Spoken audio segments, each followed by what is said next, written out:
Okay, Alan, right. Okay, we're chatting earlier on about Apple, right? Okay, this is the big, you know, global leviathan of a business. What's really the big thing that's been hitting the news with Apple?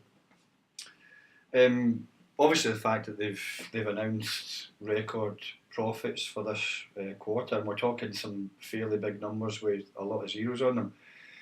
So that's all well and good for the big companies. What it does do is gives them a huge surplus and what we would call deep pockets. So for things like R&D, that gives them a lot of resource to work with. And in terms of the smaller businesses, obviously they don't have those sorts of resources. So that's the classic is you get something like Apple, it posts a quarterly return of something like 19 billion. There's a massive R&D team behind it, if you like, to drive the corporation forward.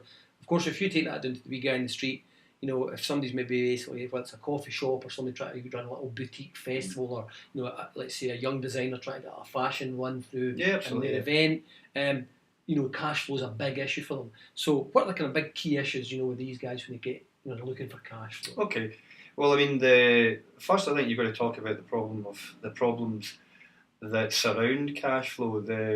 Any problems you have with cash flow are immediate, and you need to solve them urgently. You can have a business model like a music festival that, on the face of it, doesn't start off being profitable. It might be 10 years before it turns a profit. But that's okay as long as people understand, investors understand that your business model is working towards becoming profitable. Mm-hmm. For the smaller business, they don't really have the time to do that.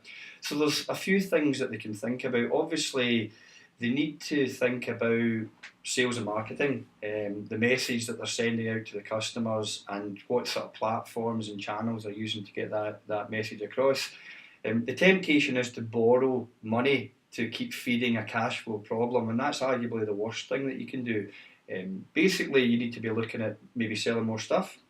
You always need to be thinking from a cash flow point of view about keeping the costs down. Mm-hmm. And generally, a problem for a new business is around pricing. Their pricing's generally skewed. They think the best way to compete with people who are already in the market is to be cheaper and better, and that's a mistake. Yeah. So basically, you get this classic issues is you can try and make efficiencies in one side, absolutely, and then you're trying to generate income through a number of revenue streams, as we mentioned earlier. If it was a boutique festival or something like that, you're trying to bring your tickets in, you're trying to sell, pitch costs at the same time to generate enough income so they can get yourself off the ground. You can cover basic costs, but also then comes the big issues is what type of offer you're trying to make to the market. Will the market want it? Yeah, absolutely. And a good example would be the sort of coffee shop model. You've got big players in the market like Starbucks. They're the biggest coffee house chain on the planet. But you've also got big players, particularly in the UK. We've got Costa, you've got Cafe Nero, and you've got some very, very good independent and boutique coffee shops. You've got other chains that perhaps aren't as big but have got a good market share, like Bean Scene. And the experience is totally different. If you go into a Bean Scene, it's fundamentally different from a Starbucks. Yeah. And Starbucks prides itself about in terms of trying to create this third space, as the CEO Howard Schultz calls it. You've got your home, you've got your work, and what he's trying to do with Starbucks is create this third place where you're going to spend your time. And it's all about what they call the offering. So if you get into Bean Scene, you might get some music, it might be a bit of jazz or a bit of classical music. The coffee is going to be good, but it's not the best coffee you're ever going to have. It's, most coffee shops will give you good coffee. They're not going to give you great coffee because that's not what they do. It would impact greatly on their profit margin. So I've got a couple of things there. The first thing is obviously when you actually think of the offering, the innovation that you're trying to bring into a market as a young business entrepreneur, the enterprise that you're trying to develop, it has to have, are you tapping into, what level are you tapping into?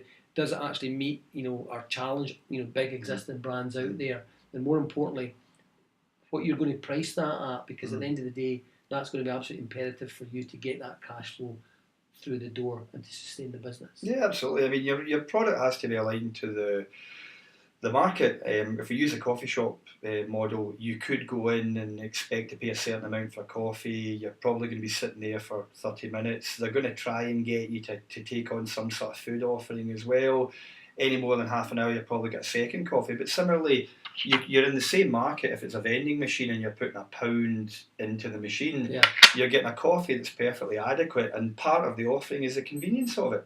Now, if the machine was broken all the time that you went, obviously you're not going to use that, you're going to go somewhere else. But some people don't care about the other aspects of the offering. They don't care about whether they can look the barista in the eye. They don't care about whether there's music playing in the background or whether it's a hard wooden seat or a soft couch. But some people do. The point is you have to carry out your market research to work out what your customers want. And that takes us back to the Apple stuff about big R&D. So obviously if you've got your innovative, your idea, your creative idea, have you done the research?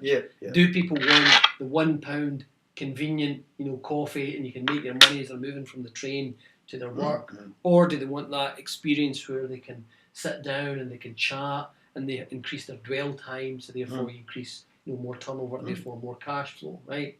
We'll return to that in the next podcast.